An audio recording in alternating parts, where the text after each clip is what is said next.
University of Edinburgh, and now you're back in India, or are you still in Scotland? Yes, no, I'm back in India. I came back last year, September. Okay, so did you have ambitions of staying back there and continuing your further education?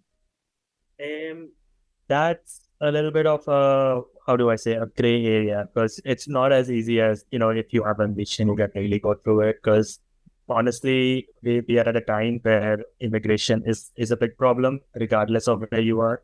And I mean, even America has been, a little bit restrictive about the whole thing. UK in general, I think for the past couple of years have been pushing out immigration, especially graduate students. Um, Honestly, I would have loved to because the amount of opportunities you get there is just not really possible, especially for paleontology subject, because that's where like it really originates. That's where you have a lot of fossils there, America, North America. You would want to be there because you can volunteer at the museum. If you don't get anything, any job or any internship, but you can still volunteer as a museum and that would count that experience. You can still meet up with professors that you already know, but it's just not that easy. And especially for a field that is so niche as paleontology, because I think the UK government has been increasing the minimum amount of money you need to earn to be able to get sponsored by a company. And I think right now it's, I think 42K per year, which is quite a lot. I think higher end people would earn that much. So it's very difficult and to stay down there and actually do it. Hence I had to like end up going. So back in India, paleontology is not in a great state. No, Yeah. What do you attribute? unfortunate. What do you attribute that to?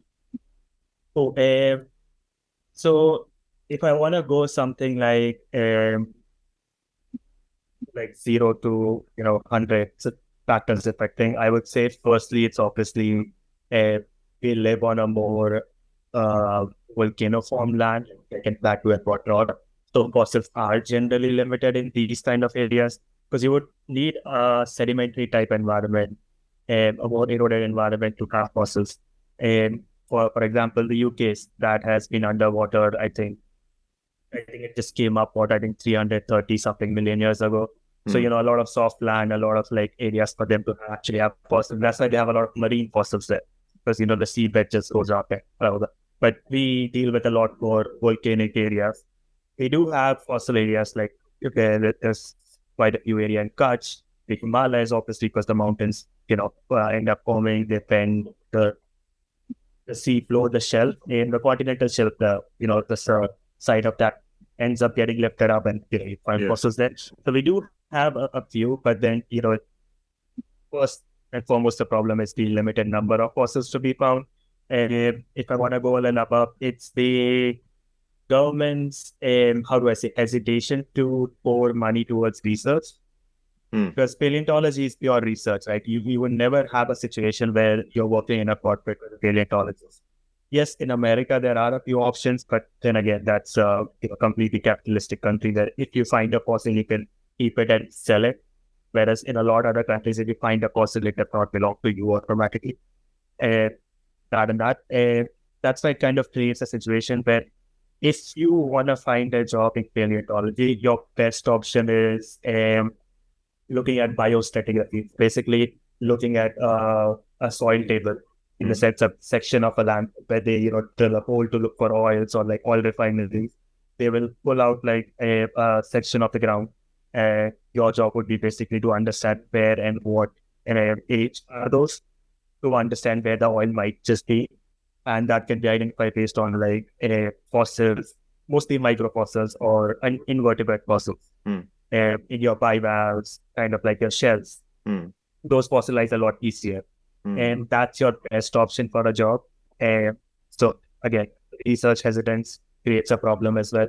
And thirdly, it's the availability of land.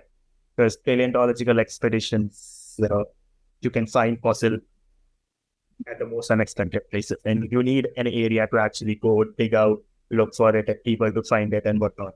That's why Kutch becomes a prime location for not only any Indian paleontologists we have there, even people from America, UK, they come down to like look for any fossils, especially the quaternary area. I remember I met this guy. I don't remember his name, Dr. at Wade, if I'm not wrong, from Smithsonian's. He was here, I think, a few years ago, looking at some megafaunal fossil cuts. So these like your large rhinos, your hippos, those kind of things that ended up going extinct when human came into picture. To like kind of understand and study how our presence affected these megafaunal fossils and what. And that's mostly basically big problems that India faces in terms of fossils and dinosaurs. Okay, so tell me, say for example, I own some land in Kutch or wherever, which some place which is potent with some fossil, and much like America, I hire somebody to dig up the space there, or somebody digs up the space there. Whoever, I think American law is that whoever the land belongs to is the owner of the fossil, right? So Yeah. you are, say, a paleontologist. You come to me, you say, can I dig on your land?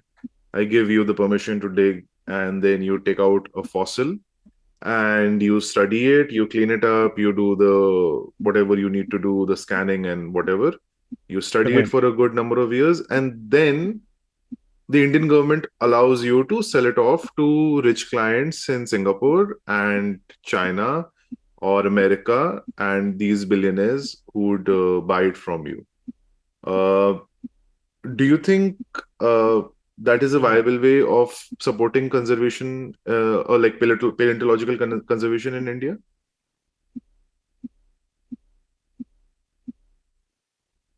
Honestly, no, because the global consensus, as every paleontologist believes, that you should never commercialize fossils. I have never met a paleontologist who's okay with like, oh, let me sell this fossil. Until it's something they found in abundance, that's the only reason you would find people selling it for. But anything should be kept in a museum for people to view or for further studies, because paleontology never really stops after you have studied a fossil. There's more and more, there's like a lot of things that you can find out that can only be enabled by technology. For example, right, like in the 1800s, when they initially found fossils, right, like these guys had really no idea. And that's where I think a lot of giant stories come into existence as well. A lot of like huge femur were like bones and all. That's how they interpreted giants. Later, a little more studies trying to compare with animals. They created like the early dinosaurs, which obviously were a lot exaggerated, a lot whatnot. And then moreover, comparative anatomy, we created acceptable scientifically structure of dinosaur. And then came CT scanning. CT scanning basically revolutionized the whole thing, because now you can look inside a fossil without breaking. And that's how we found a lot more things than we could have ever imagined, in the sense, damages to the bones. There's, I think, even a paper that talks about a cancer sort of situation in a bone from a triceratops, which could not have been found normally, which that fossil has been sitting in a museum, and they actually decided to study it, and they found that. Obviously, my study where you look at neurological pathways and whatnot to try and understand how they develop. So that's your CT scanning that's been going from like 1900s to today. And in the past decade, there's this thing called a synchrotron. And that's like a next step towards your CT scanning. It's basically like a particle accelerator and a particle accelerator, electron microscopy in between, something like that. Super expensive right now, but in a few decades, it'll be like a lot easier to get your hands on. As CT scans were super expensive then, but now every university has one. Even some museums at that point. So, synchrotron is that technology that is going to push a little forward, and that we might not know what other thing comes after that. That's why we all believe that fossils should always be available for researchers to do that and not be sold to private collections. Because another thing is, fossils are delicate. They need to be archived properly. There are courses, there are degrees in just archival studies, where these people would learn about chemicals, how to preserve a fossil, how to be kept, because you need that fossil to be there. Even if humans go extinct, the fossil should be preserved in a museum until the museum collapses. That's a completely different thing. But whenever you archive something, we tentatively give a date of 1,000, 2,000 years that fossil is in the exact condition, which does not really happen in a private collection. Might also get end up, breaking or selling off somewhere else and we have no idea.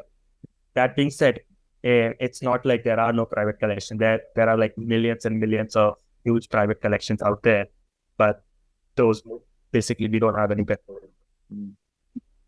What if So as a researcher standpoint, I would say no. one more solution? No, do not sell a fossil. What if I sell the fossil to some rich person and then ask them to lend it back to my museum, and so it belongs to them, but it is kept on a lease or on a loan to my museum for a decade, and then much like an NCC cadet or something, whenever a new technology emerges, they are legally bound to kind of return the fossil to the researcher. How about that? Right. No, that makes sense. That technically sounds right, and a lot of museums do that as well. I did intern at a museum, and I'm Yorkshire. They did quite a few fossils that way, but the biggest problem comes with that is the amount of capital involved, amount of funding involved, because the private collection is not going to give us a fossil for free or like minimal amount of money to keep it with us, because the fossil is away from his leasing us. It costs in upwards, like, depending on the size of the fossil. And if it's like, I remember, I think it was like almost a standard house wall kind of a size big ichthyosaur skull. Okay. We leased that for I think $1 million or something, which is crazy because museums don't make money anymore. If it was back in the 1900s or something, museums were popular. People would go out, visit and whatnot. But right now, a lot of museums really just rely on donations because it's just not feasible anymore. The younger generations are not visiting museums as often as the older ones used to. That obviously has to do a lot more with technology and information being available anywhere. So that's one of the bigger problems, is the capital that you need to have in that. And also, like, if you're keeping the fossils, it also involves the logistics cost you'll have to cover and to make sure the fossil does not end up breaking somewhere on the way. Yeah. Because those things are fragile. And I remember, I think we did that. And so the internship had a little course of like a week or something where we moved a huge ammonite. I think it was somewhere, how do I say it? Like, this is all I can show on the screen, but like almost 3 times that. Okay. And that weighed like a lot in the sense we needed 4 people to actually lift it up. Okay. We needed a trolley to move it around. We needed a truck to like move it from cities to cities, from this museum to that museum. We needed to spend a lot of time and a lot of money creating like a jacket. A jacket made out of plaster, made out of fiber and whatnot, so that doesn't end up just cracking when it's moving on a truck or something. So that just becomes logistics, and actually the fund to keep it just becomes too much to even consider it. Especially, I'm thinking that maybe in the UK it's far more expensive to do these things than, say, a country like India. Yes. But that is another problem, right? Like, we don't really have any collectors per se for fossils as much in India compared to like China. Germany has a very black market of fossils and whatnot. So you would have to sell it to them. And that also, that's firstly a big logistic hurdle. And secondly, the currency difference would make it too expensive for us to lease it back. Okay. So you mentioned earlier that people have stopped going to museums. How did you fall in love with dinosaurs? Oh, yeah. So it's nothing extraordinary out of the way. It's just what you watch on television, honestly. I think it basically started from watching your wildlife documentaries from, and the ones that used to come on TV, I think back in 2005, 2006.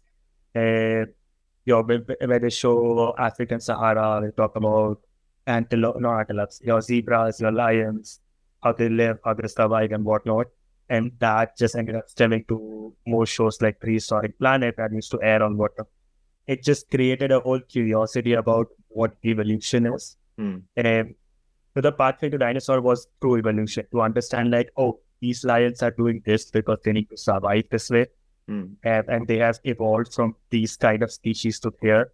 And then what were dinosaurs were completely different, why were they completely different, what environment they lived in, and how they evolved into that. That whole curiosity just kept wrapping around it, and then decided to, well, become a paleontologist. Though I didn't know the word back then. I think it was 2008. I was 8 or 10 years old. So I remember I decided like, oh, paleontologist. I didn't know the word. I would call myself a dinosaur expert because, in my head, that just sounded the most, the closest to someone who studies dinosaurs. Yeah. So dinosaur expert. I think it took me another, I don't know, when I finished my 11th grade, 10th, 11th, somewhere. That's when I actually looked it up. I'm like, okay, what do you call these people? And like paleontologist. But yeah, I guess a paleontologist. So I think before we go further into the conversation, there are a few key words that we'll probably, like, I'll ask you to define them so that for the listener, whoever is listening, including me, they know exactly what they're talking about or have some reference. So some of the words are, of course, crocodilomorph. I don't know if I'm pronouncing that correctly. But yeah, crocodilomorph. Yes. Crocodilomorph. Thalattosuchians, maturing kids, trigeminal ganglia, somatosensory reception. Is that, am I right or wrong? Say it like that. And what else?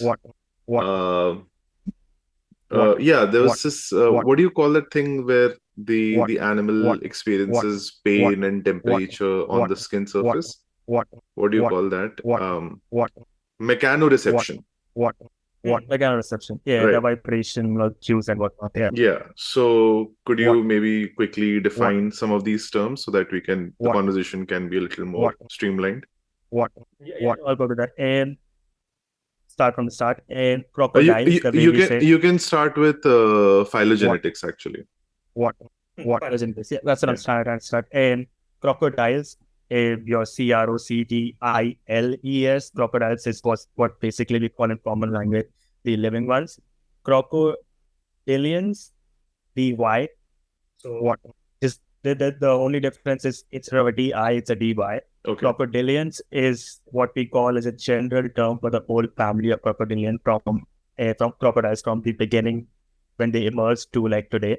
So crocodilians and crocodilomorphs are your earlier relatives of crocodiles. Does that make sense? Yeah. And so when I say crocodilomorph, I'm talking about something that is like a crocodile, but we don't really know for sure, or it's just emerging into like modern crocodilians. So when you say like a crocodilian or like a crocodile, you mean it in the taxonomic sense where it looks physically like that, or you still talking somewhere in the phylogenetic tree that they may belong in the same family? So here's the problem with phylogenetics. It's a lot of mess. And there's not really like a defined way of saying this is crocodilia. And so the only thing we are definitely sure about is when archosaurs, and it's these ancient relatives before dinosaurs, around 330 million years ago. Something. So that's the Triassic, even before the Triassic. Yeah, beginning of Triassic, almost beginning or a little like just around the extinction, pre-Triassic extinction. These guys, archosaurs, are the ones that gave rise to your dinosaurs and your crocodilians. But we don't call the early ones as crocodilians. We call them as pseudosuchians. Suchians are the terms we give. So the suchians basically mean dinosaurs, crocodiles. Right. Suchians are crocodiles and your saurians are dinosaurs. Okay. So when you say like a let me give you a dinosaur example, like a Tyrannosaurus. When you say a saurus, that technically says a dinosaur. And when you say a thalattosuchian, that's the crocodilian. Okay, got it. Suchians, it's not a universal thing. There have been cases of scientists actually calling the dinosaur a suchian and a suchian a dinosaur. Okay. It's a big mess, like a Pelagosaurus. Yeah. It's a crocodilian, but they call it saurus. Right. Suchian, technically the Latin word actually means dinosaur. This thing. And thala means related to sea, if I'm not mistaken. Yes. Okay. Yes. Got it. Suchians. And so early on we have a lot of like Spinosuchians, your pseudosuchians. basically the early relatives that we cannot distinctively say that they were crocodiles, but something that will give rise to crocodiles. Okay. That the crocodiles we have an image of. So this includes more or less. protosuchians and notosuchians Yes. as well? Okay. Protosuchians are something near Spinosaurus. So like these are like the very early ones that lived on land. Okay. That's why they call protosuchians, like the early protosuchians. And notosuchians are a lot later. They are after dinosaurs. Got it. These end up emerging. And then notosuchians give rise to your neosuchians, like the neosuchian. Got and it. the neosuchians give rise to your modern crocodiles. Okay. So that's a very weird kind. So it's not a straight line. There's a lot of like divergence that starts forming, and that whole lineage just ends up going extinct because we don't have any of them right now. So that ends up going extinct. So thalattosuchian is one of that branch. Okay. That went off your pseudosuchian or your crocodilian or your crocodilomorph, whatever you want to call that. Okay. Tree went on the side, went to the waters, went to the ocean, and then went extinct. Okay. Whereas on the side, these guys evolved in a different path, and then they end up becoming the modern players. Okay. Right. Basic idea, yeah. So they're cousins. Cousins, basically. We call them sister taxons. That's Okay. the way of saying like something on a sister branch. Phylogenetics is a little confusing because there's like always a lot more keeps coming. You find something new and you just don't know where to put it. You create a new thing. Right. It's a lot. Okay. Next, second, what we're talking about? Yeah. After that, we were talking about trigeminal and somatosensation and those kind of things. Yeah. Yeah. And these are basically your neurosensory things. And trigeminal is a fancy way of saying cranial nerve 5, if you want me to simplify it. Cranial nerve 5 is your sense that controls your touch. If you, the way you touch something and you feel it, the way something touches you, you feel it. And the way you feel air flowing through your skin, that is controlled by your cranial nerve 5, which is basically a trigeminal nerve. Which sits somewhere in a cave or a cavity in the skull, right? Yeah. All the nerves originate from your head. So there are total 12 cranial nerves that we know of. Even in humans, almost all mammals. Almost all, I think I would say, multicellular organisms. There might be some, exceptions. I don't really know, but crocodiles in general could have most of these 12 nerves. At least the modern ones. We don't know about much fossils, but finding evidence. But at least the modern ones, there are a couple of papers that describe and define all cranial nerves in that. It's just they function a little differently than they would in our system. Okay. Like I said, CN5, cranial nerve 5, or trigeminal nerve. In modern crocodilians, in humans, basically, helps with your touch, your feeling, your sensation of touching or anything, touching your skin. It's all around your skin. It connects to your skin. It's supposedly, I think, the longest or the largest nerve in your body because it connects to all your skin cells. So, in crocodilians, it helps in detecting vibrations and your somatosensation. That's what we call in crocodilians the somatosensory abilities. In a sense, if something causes a ripple in water, they would know where is it exactly. Sort of like your sonar, the way your patch to your sonar thingy, same way the vibration hits them and they kind of have an idea of where is what in the water. Now, the modern crocodilians, the ones that are right now, supposedly have one of the most complex trigeminal network or your cranial 5 network known. That there's a lot of research over it, like how and why and whatnot. And my research also kind of hints towards these guys developing it a lot later, the modern crocodilians. Because just like a sneak peek sort of thing. So my research basically found thalattosuchian. Because what our understanding was, right, if these river or slightly salt, there are some salt water. Brackish water, they don't really like go off to the oceans anymore. But if these things have such a complex trigeminal system, we assume or we basically tested if thalattosuchians still have the same or not. Because that would kind of explain them going to the oceans, them dominating, and that getting passed on to here. Because a lot of things end up being passed on in a lot of lineages as well. Uh, well, no, we found that actually did not happen. That's so they not probably true. did. Yeah.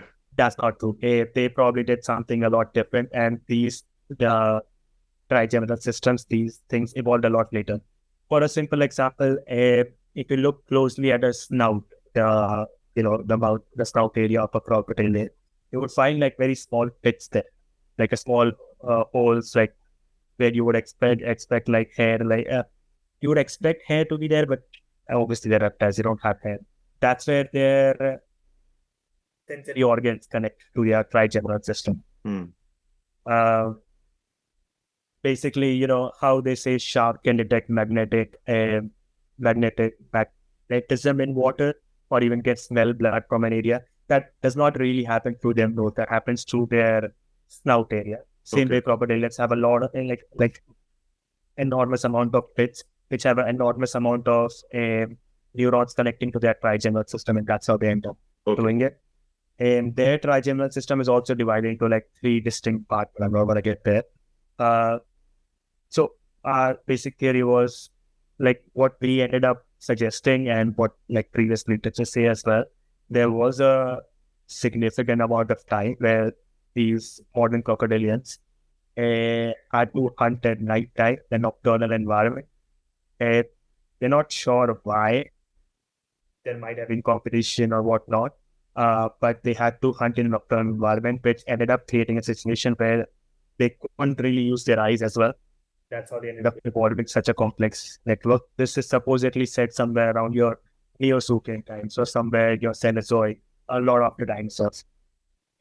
That's like more or less a theory. We don't really have evidence, and we might need to find fossils like really close to each other, like 1 million, 2 million years apart, and try to test like, oh, if this crocodile has the complex system, or if this one has it, to kind of know where exactly it fits and what exactly happened.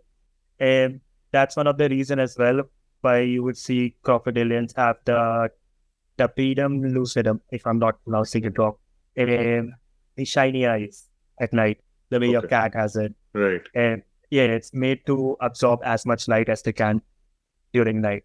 Okay. So you would see your crocodile's eyes shining as well. That's part of the reason, you connect. They made their eyes like that as well. They did their trigeminal system as well for the whole sensation thing. And so basically somatosensory abilities or somatosensory reception is your perception of those vibrations and those sensations. It's almost sounding like a sixth sense, like in the brevity of not having eyes in an environment with like salty water. How do you find prey to survive? And so you do it by figuring out the minute differences in like the waves and whatever you talked about, like vibrations. There's even like some studies that suggest like difference in temperature in water, difference in pH. So but those are obviously difficult to test. Okay, so speaking of temperature, since your study somewhere suggested that they didn't have that sophisticated, like the thalattosuchians didn't have the kind of sophisticated trigeminal system to provide for a hunting advantage compared to the extant Gharial or alligators and the caimans and all of that. This trigeminal system also helps perceive differences in temperature, right? Yeah, that's what a lot of studies do suggest for the modern crocodilians, at least. Okay, so as I understand that these reptiles are cold-blooded. Is it? So if, for example, and now again, this is very like basic layman way of understanding the situation. So forgive me if I give you the wrong assumptions. But so the way I think about it is, okay, so thalattosuchians cannot sense temperature that great in the ocean when, especially maturing kids, they may not have that developed system to. We would basically assume no. Yeah, exactly. They can't do it. So that means that, and also they are cold-blooded, so they need to figure out sources of heat, right? Yes. No, see, that's another one of the big areas of paleontological research. Your physiothermal, uh, physiothermology. That was it called? I don't know. It's basically, if an animal was cold-blooded, warm-blooded, or somewhere in between. So a lot of times, right, like there has been a couple of papers done that on dinosaurs. A lot of times we assume they would be as same as your reptiles, your, cold-blooded animals. But a lot of studies have shown that that is not the case. I think there was a couple of studies, at least on a few, I think even on Pelagosaurus, talking about that these guys were actually somewhere in between. So depending on situations, they would either, change their body temperature or not. So it's something that that's actively been researched, or it's like more of a modern thing that people have started looking into, because we always assumed they would be cold-blooded, but it was not the case. It was just not the case. Because depending on their temperature needs will define whether they go deep in the ocean or they survive in, like shallow waters, or what sources of heat they get underwater, right? So all those things will be affected by their trigeminal system. No, and their absorption of heat. But what modern crocodile has at least two, right? And they based in sun. You would see them lying around in the sun. That's how they get their body heat back. Yeah. And they would spend a lot of times outside just absorbing and coming back, and then basically the same thing. The trigeminal system detects the change in temperature, supposedly, but it never really regulates. So it's never so that's a completely different thing, which I don't really know as much as what really controls it.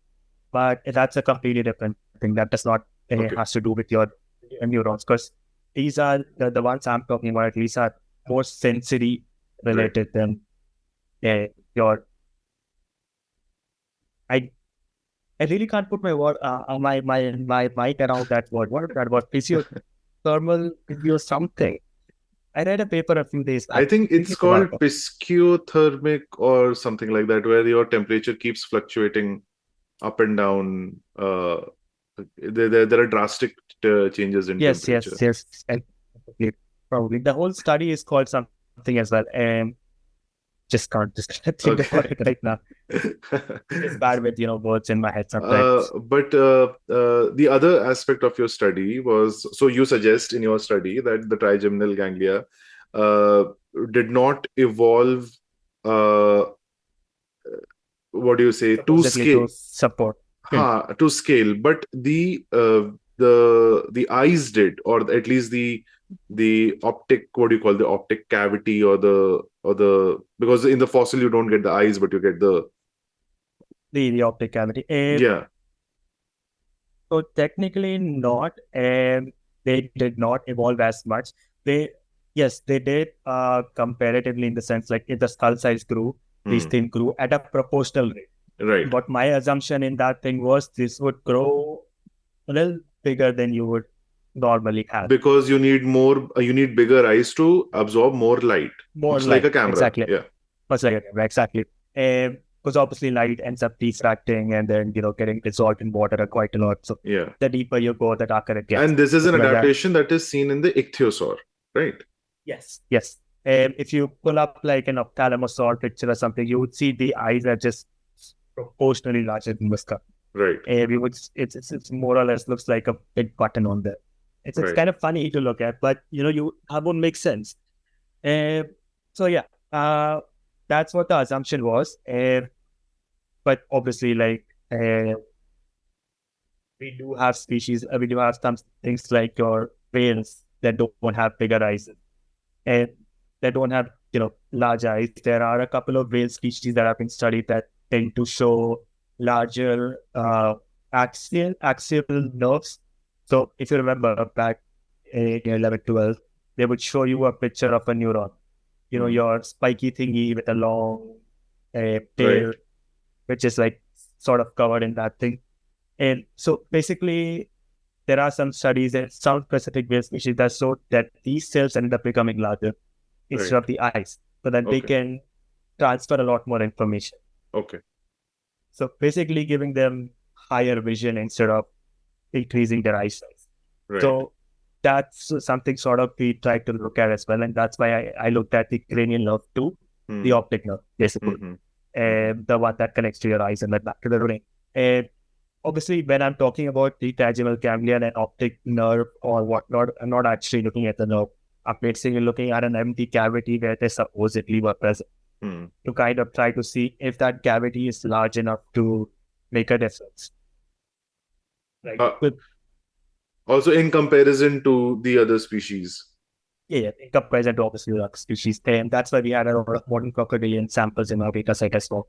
To see like how these are and how these are and basically that. So what we found was no real difference like from the expected range in either the optic nerve or the orbits. Really, I think there were a couple species which did act a little like weirdly in the sense, some of them had just some of them the optic nerve canal was just a little larger than you would assume, but they were I think one or two species at max in that whole data set. So you had to actually take out those specific exceptions out of your data set to kind of look at a proper trend. See, because what a lot of times would end up happening when you're trying to plot them up, and everything is just falling here, and then this one guy just all the way up there, which is just weird because you would assume he's not that far off on your phylogenetic tree. Right. How did it end up that far? Right. Which, sure, is not something to be really that surprised of. There are cases of exceptional species that end up evolving to the extreme. That could have happened, or it just could have been the fossil was just not in a good enough condition to preserve that area. So that always becomes a very big challenge for paleontology is the preservation. Even if you look at it, you probably would just never know that if it was actually supposed to be in this shape or if it got twisted, flattened, expanded or whatnot. Right. So that always is a big So you can't rule out the possibility that this is just a deformed fossil and not necessarily a right specimen. Yes, that's why a lot of paleontology focuses on like a lot more specimens than just a single one. So in your case, you had 22 specimens of 9 different species, right? I mean, 9 species that were of extant crocodiles. Right. And the rest of them were fossils. Fossils, yes. Right. So basically covering most available crocodilians like your crocodiles, your alligators, and your caimans, your gharials, whatever. So Gharial, of course, is the most interesting one in this case because, it is on the top of the list in your data set as well. What I found interesting about Gharial is that, so my question to you is Gharial developing that kind of long snout, is that a case of convergent evolution where 2 different species are developing the same physical attribute due to ecological reasons, or is it because they are somewhere related? Because as I understand, the thalattosuchian went extinct even before the event of 66 million years ago, right? It pretty much went away in the Jurassic period, in the late Jurassic or something like that.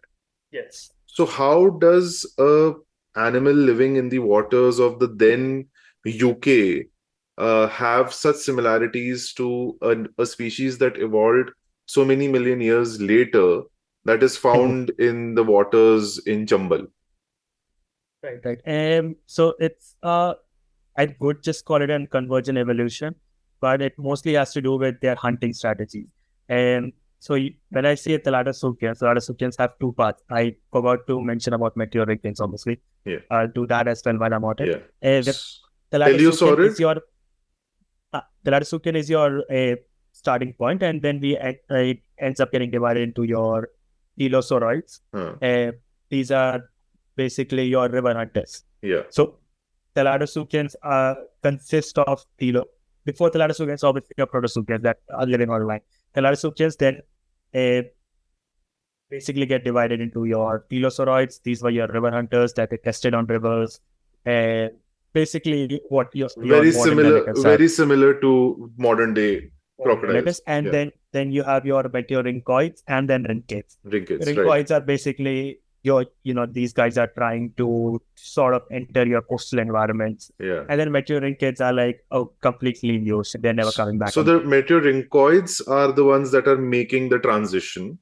From shallow water to deep water, but they're still figuring it out. Yeah. So they don't have a tail like a shark, but somewhere there they have they have some padded feet, but not really. And you can say they have like those webbed feet. Yeah.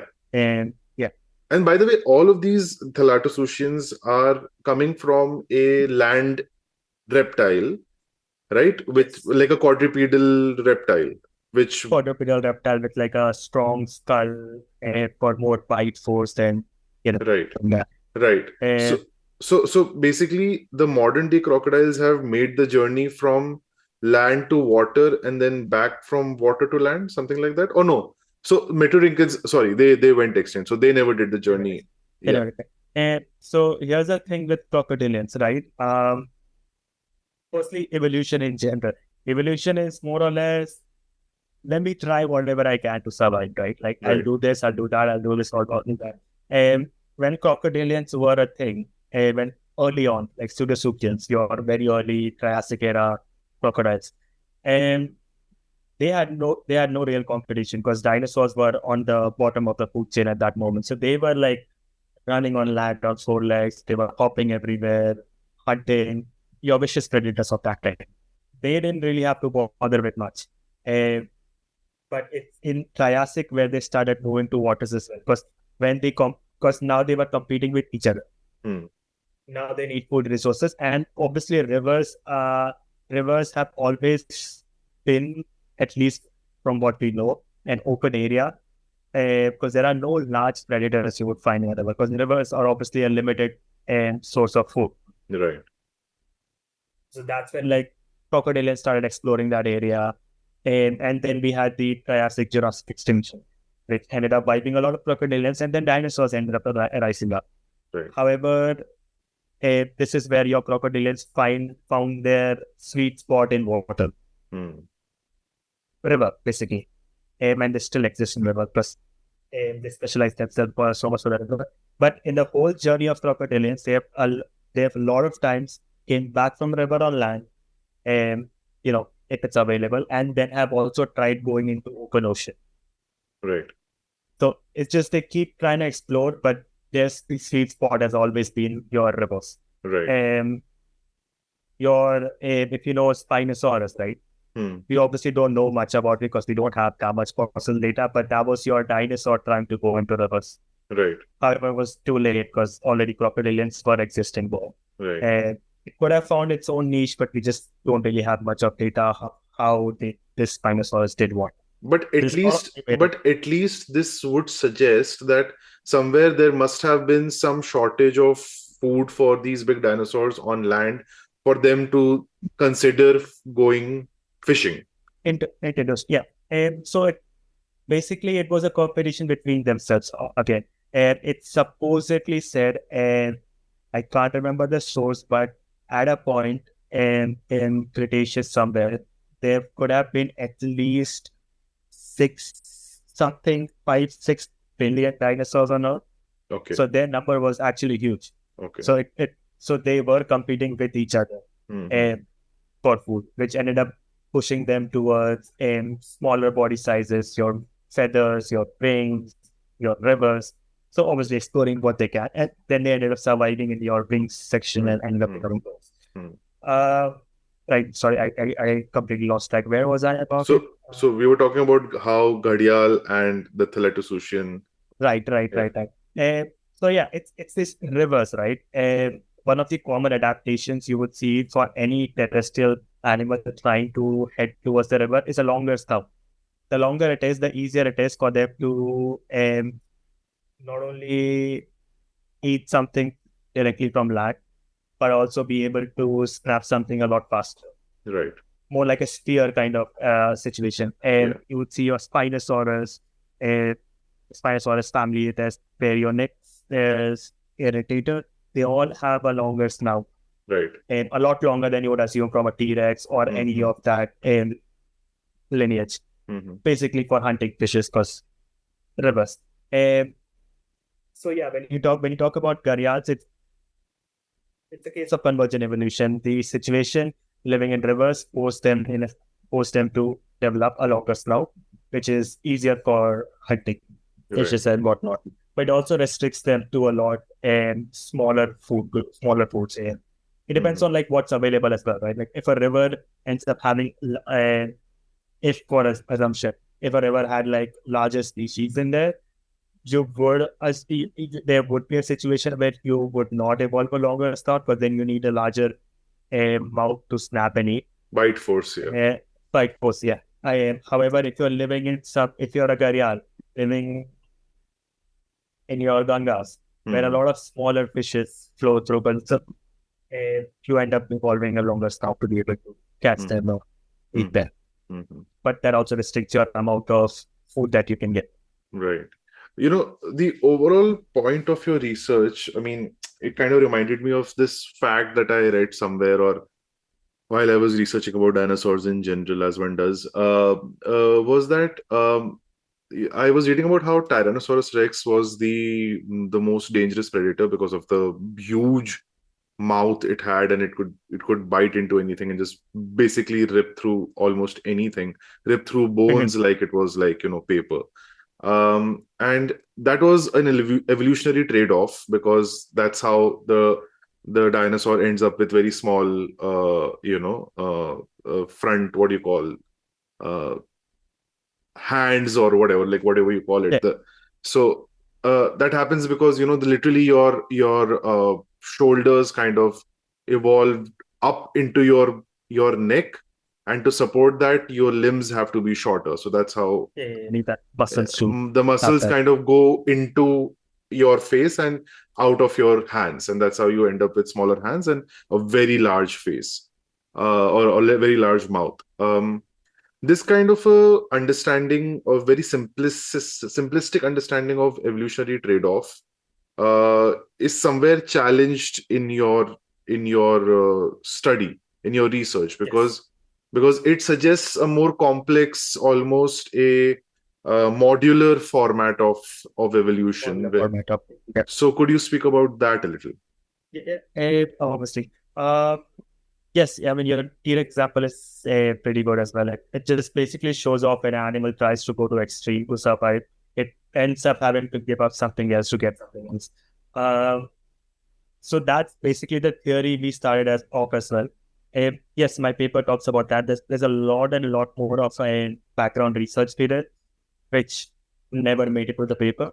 We looked at their, how do I say, olfactory bulbs, the ones that help smelling, helps with smell. We looked at them because modern cetaceans have almost no to like vestigial or olfactory bulbs. Obviously, because you cannot really smell well under the ocean. So we looked at them to kind of see if they ended up reducing or not. We also looked at your foramen magnum. It's the opening on your skull where your neck ends up connecting, like that hole right there, to try and see if they were trying to, for their hunting methods, if they were trying to end up more like a shark. You know how sharks really can't move their necks, but they're like, but their way of predation is just straight head on. Yeah. Isn't that an adaptation in the Meteorhynchids later on? Honestly, that might be the case. Because that when that part of the research did show that their foramen magnum did close up a little bit as we move towards higher Meteorhynchids. So inside Meteorhynchids as well, we have like a lot of distinctions in the sense like the early Meteorhynchids to like your proper ocean Meteorhynchids to your hypercarnivore Meteorhynchids, the ones that hypercarnivores are basically the ones that eat your carnivores. Okay. We don't have an equivalent right now on Earth, to give an example, but something that would eat a lion sort of Right. situation. Right. So yeah, that's something we looked at as well, but obviously the data was not enough and was not really backed much to distinctively say that, oh, these guys reduce their foramen magnum to become more hyperpredators. That we looked at. We also looked at the jugular foramen. That's where the CN9 and CN10 comes in. That's a little complicated thing, but it basically helps your swallowing and your basically more swallowing and then whatever happens in the stomach kind of situation. And to sort of see that these end up becoming larger to be able to swallow bigger prey and whatnot. It's obviously not a very straightforward way to look at if something is eating larger things. But if the data was available, we looked at it regardless. That I think was a little, if I'm not, because we never made it to the paper, because obviously there's just nothing really backing it up that this becoming larger directly involves it. Yes, it helps swallowing larger things, but it can just be a byproduct. And so that did, in a lot of like derived meteoritics, did end up becoming larger. But again, that's just a really unverified thing. We would need a lot more specimen and a lot more hyperpredator fossils to, in a sense, like your geosaurid, that's what we call like the end of life meteorites. Right. Like the apex meteorite is what we call the last ones to go extinct. Yeah, the last ones to like really reach their final form, if you want to say it like that. And to actually try and test that. But yeah, that's mostly that. I again forgot what the question was. No. So you're talking about evolutionary trade-offs. Yeah, evolutionary trade-offs. Yeah, exactly. So yes, so that's what my study tried to look at. If we forget about the foramen magnum and the jugular, with the bulbs, we tried to look at if these guys ended up evolving a complex trigeminal system, which also ended up creating a situation where your olfactory bulbs ended up retracting, in a sense, becoming vestigial or becoming almost negligible, which again did not happen. Which ended up, it's basically the whole thing of evolution is not as straightforward as a lot of us think. Even there are even things called as non-Darwinian evolutions. Basically something that just went off. Let me just quickly look that up. Yeah. Because I can't remember any example of non-Darwinian evolution. Because they're like rare cases, obviously. Yeah. Yes, so non-Darwinian evolution refers to the evolutionary changes that are driven by random chance and a neutral mutation rather than natural selection. There are examples for this thing.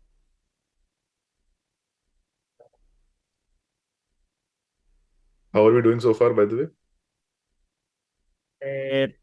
Sorry, about what? Just the interview, how is it going?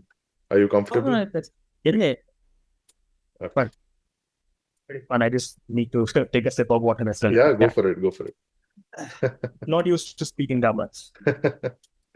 Have you tried teaching? Yes. Like, I guess you must have interned or been, as part of the university, you must have taught some course or something like that? Yes. I've done a lot of like your, environmental sciences and your climate change sort of things. But obviously, I realized that I can teach well. I just need a plan in advance, or I get sidetracked so hard. Yeah. So you're used to going down rabbit holes, right? Yeah.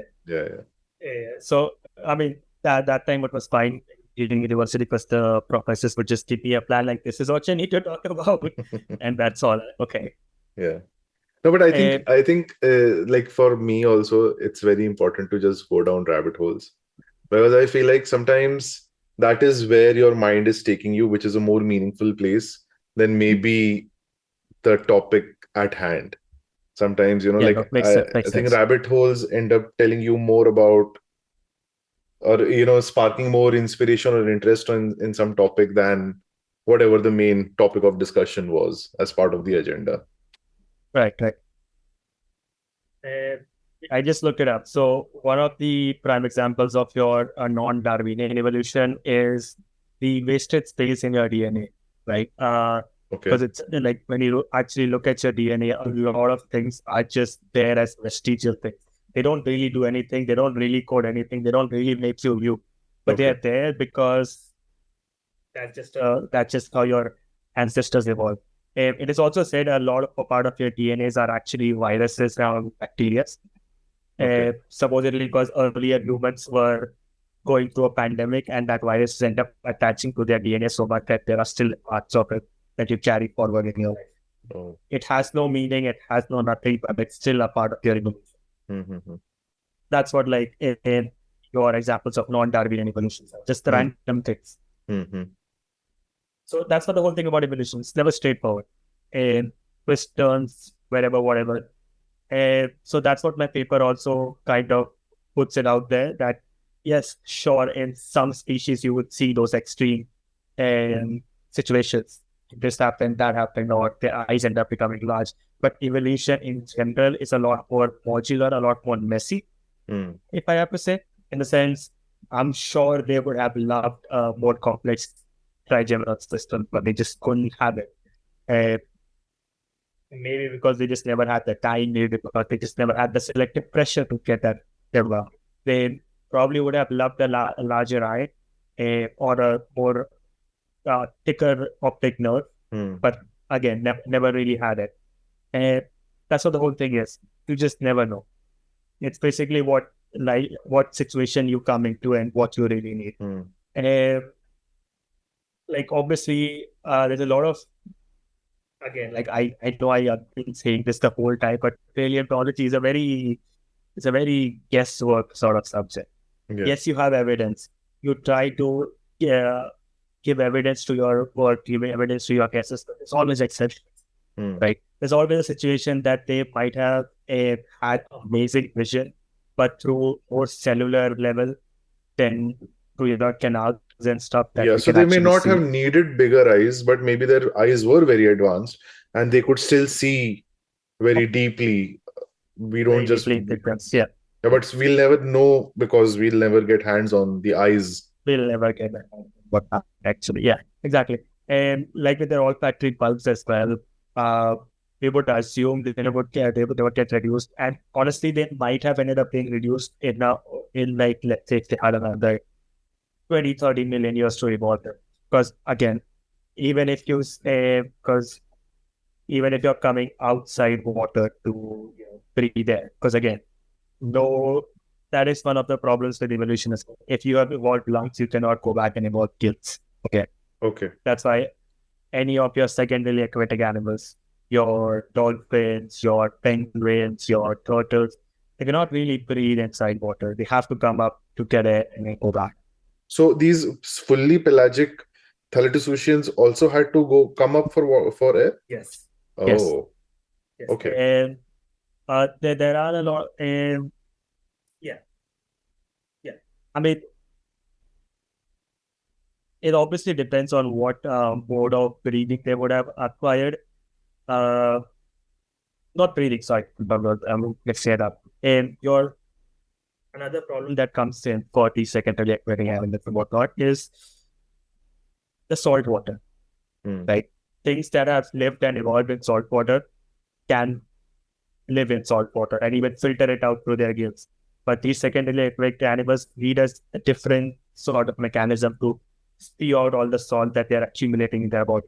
Right. Because that can end up being dangerous for their body temperature, pH, and whatnot. And your whales, dolphins, through their blowholes, right? If they come up, they spew out their blowholes. That basically they're spewing out all their salt and their excess water that's in there. And if you've seen marine iguanas ever, there is a paper. I think it was one of the ex-students, which also helped me with my own paper, and evolutionary paper about supposedly there was evidence of at least couple of specimens doing this. It's what you see in marine iguanas today. So these things would jump into oceans to forage, to eat and come back. And then they would just sneeze out salt through their nostrils. Okay. And you might have seen those like iguanas thing, they just keep sneezing out salt. Yeah. And that just ends up flowing back and then sticking to their skin, and they would see like whitish kind of spots all over there. But right. That's what it found like evidence of salt glands to be able to do that through their nostrils. So that's one interesting thing that they might have done. Wow. We're not sure like if all of them did that, but definitely some of them did. Speaking of your colleagues on the sorry, do you have anything more or No, that's mostly all I was saying. That's just how like evolution is. What you get is how you respond. Sometimes it's extreme, sometimes it's not.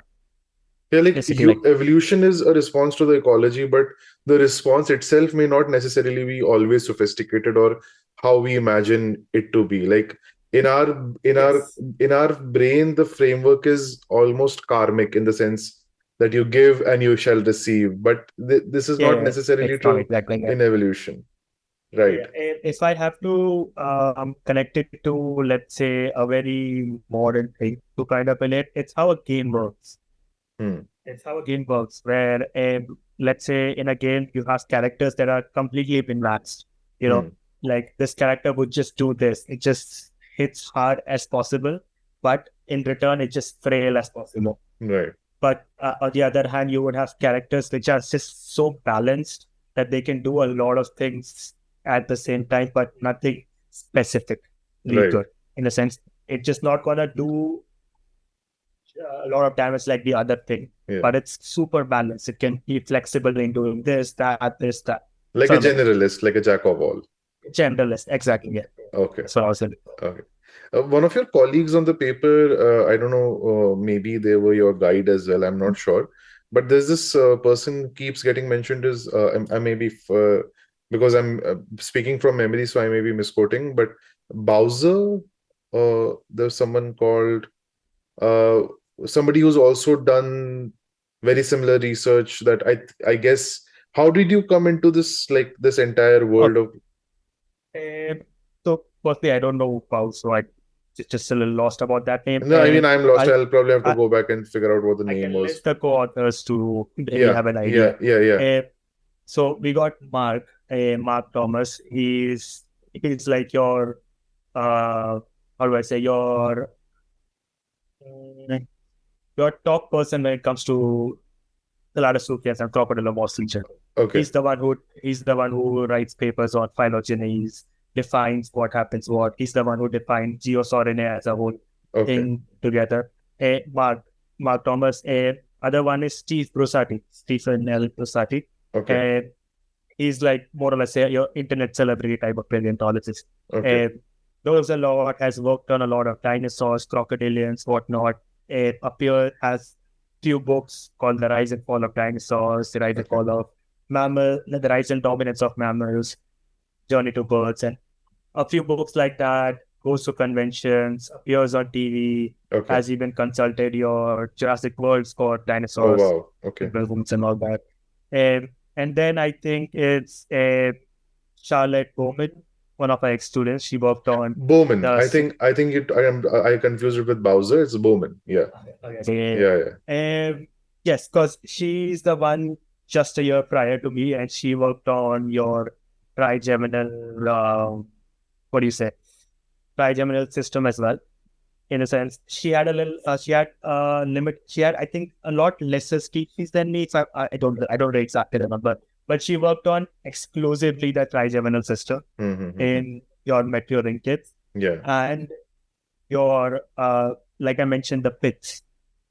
Yeah. Let's just call them ISOs, integumentary sensory organs. Basically, the organs that are connected to their skin cells. That's what we call the integumentary. She worked on those two specifically. And so her study focused on the first one is basically trying to see how many pits in the fossil specimen and in the modern crocodilians are, and try and compare to see if there's a difference in those pits. And again, the pits are connected to the trigeminal system. That's what she looked at. And then she looked at, again, your trigeminal nerve in general in a little bit of a species to try and see. What her studies found were nothing really significant to be seen in both of these cases.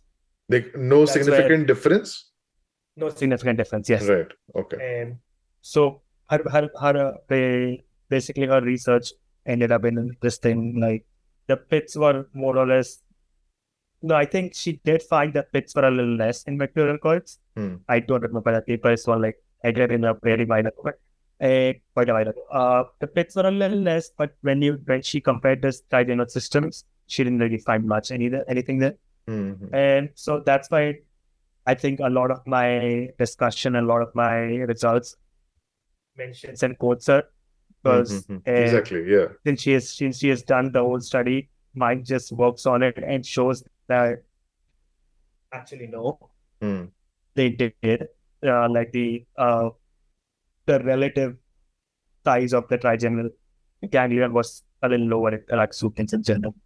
So that's why it quotes a lot. It also helps me kind of,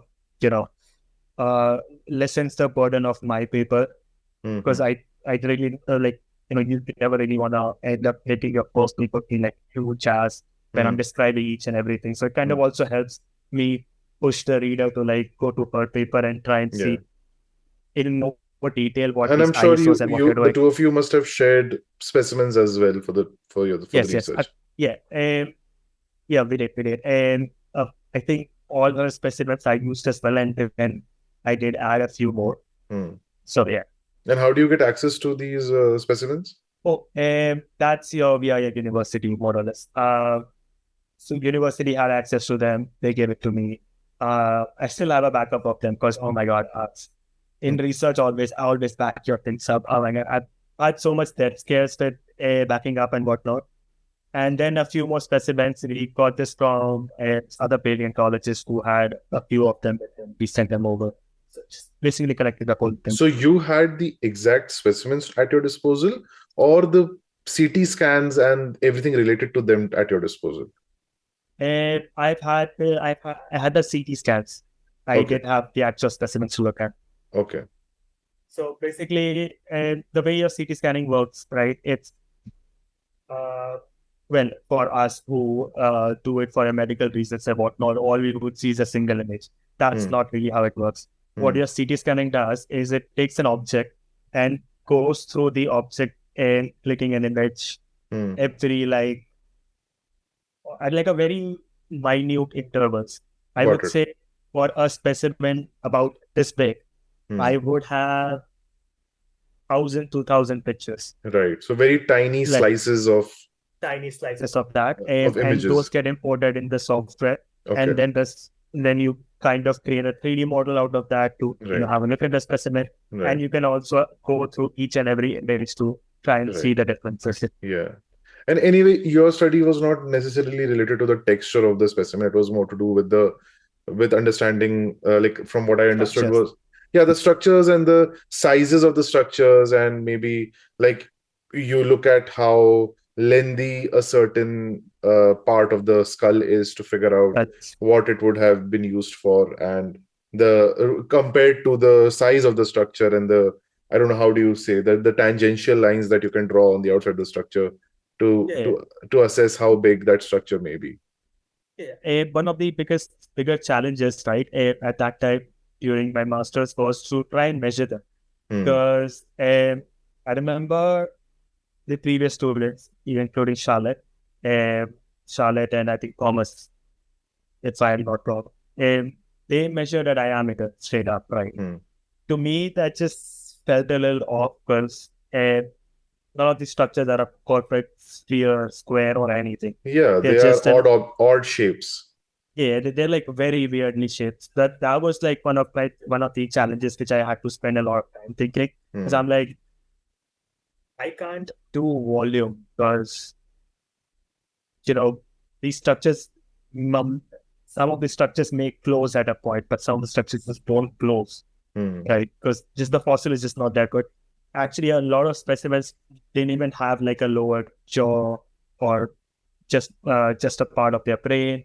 Half the snout was missing. If I'm looking at something like your optic nerve, your olfactory bulbs, I can't do a volume of a thing that just never closes. Right.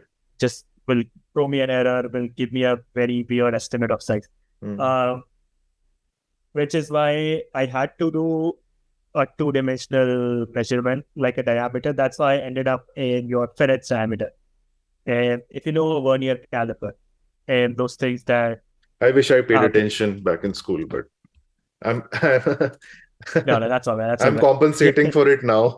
So, hey, never too late. So these are basically ferret's diameter is what you try and do is try and imagine the or whatever shape you have, right? Whatever shape or whatever thing you have, you try and imagine the largest object, largest two-dimensional object that can fit through, and the smallest two-dimensional object that can fit through. And that's your ferret's maximum diameter and ferret's minimum diameter of that thing. So in the sense, if I have like a weird structure, like let's say something like this, so this could be the maximum diameter of ferret's diameter, and this would be like ferret's minimum diameter. Yeah. Basically, two ends with a minimum distance, and two ends and with the a maximum distance. Got it. And, yeah, that's what they use a lot more in chemistry and in like particles and whatnot to measure your irregular shapes. Right. I'm like, okay, this sounds great. Yeah, that's what I ended up doing. I still don't know if my supervisor, my main supervisor was Mark, and because I was working at Clarity, I still don't know if he was happy with that or not, because he is one of your no emotion type of guy. Okay. Right.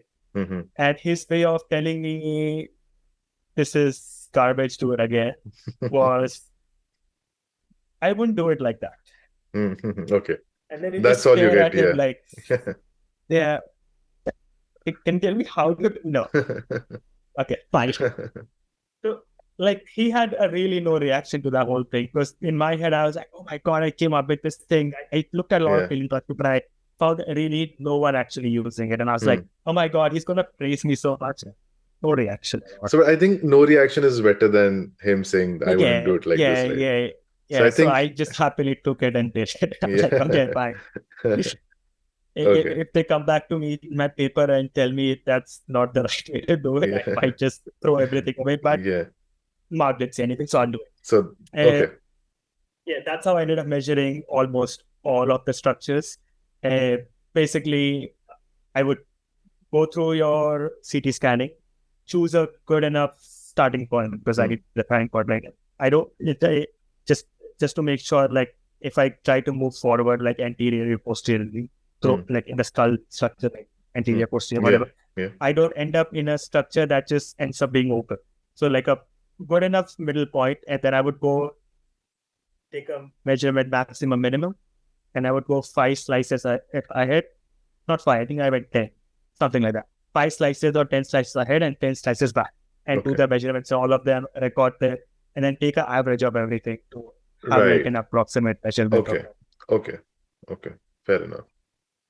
Interesting. I think if you just can need to make sure. Sorry? Just need to, kind of make sure that no single point is kind of skewing my whole data. Right. Makes sense. I think, I mean, now we're towards the end of the conversation, of course, but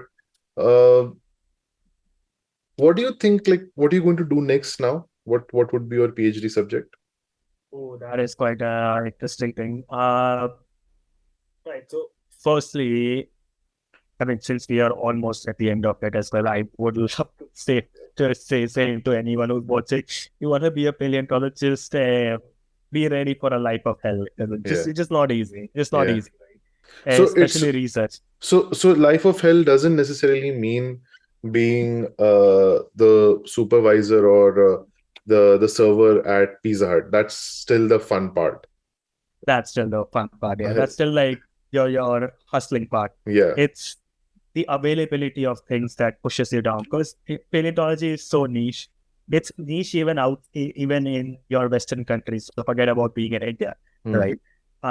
It's just the sheer number of things is so low, it kind of hurts you a lot, and especially right now, especially in the coming couple of years, because I always imagined, right, when I did paleontology for a master's, I always imagined America was an open door for me. Yeah. Because America loves research and loves researchers, have a lot of funding, and almost every other institute has a paleontology lab.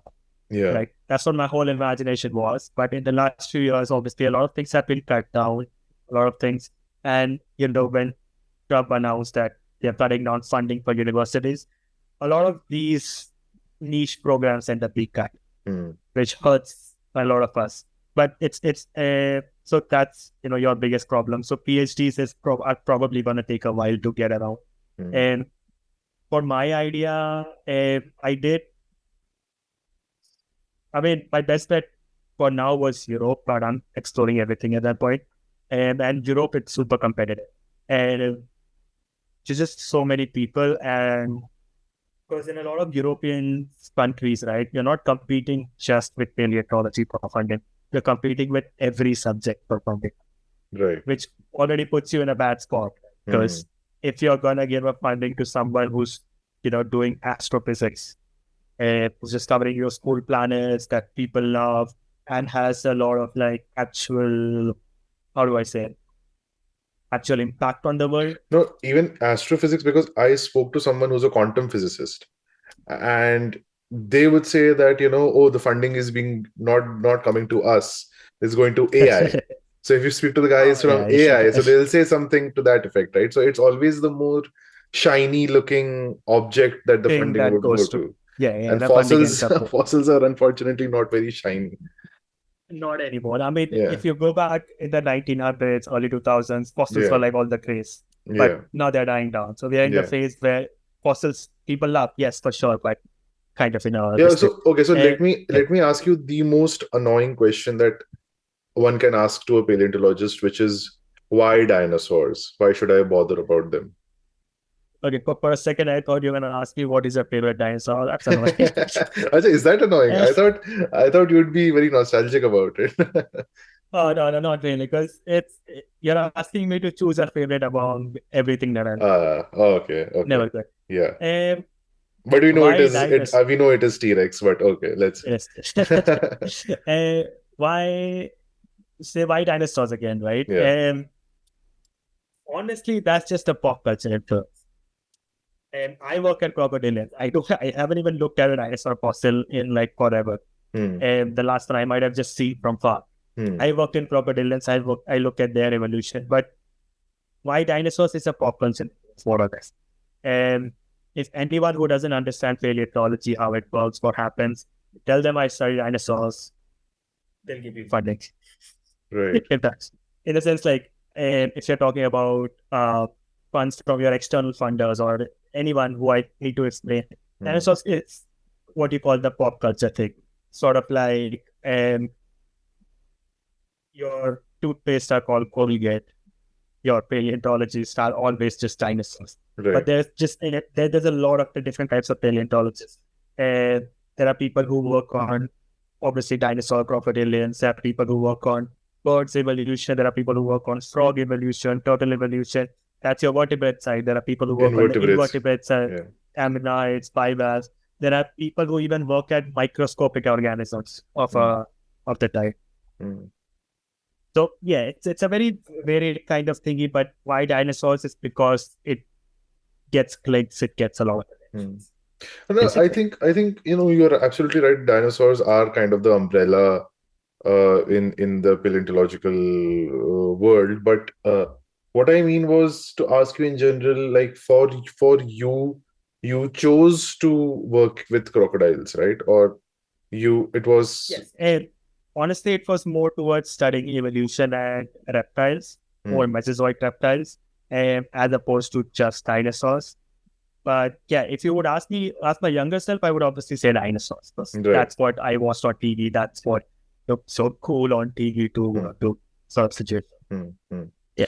So if I then give you, look at me and imagine that I'm Trump, and I give you unlimited access to funds, and I even remove all ethical issues, funding issues, sourcing issues. You can go to the black market, you can whatever. There are absolutely no restrictions to you. And so in a sense, I give you a magic wand. And this is a question that I ask almost all the academics and scientists who come and who make the mistake of talking to me.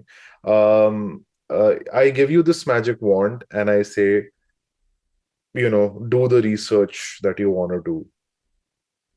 Nothing. What would it be? What would it be? There's no limitations. Oh, that is such a good thought.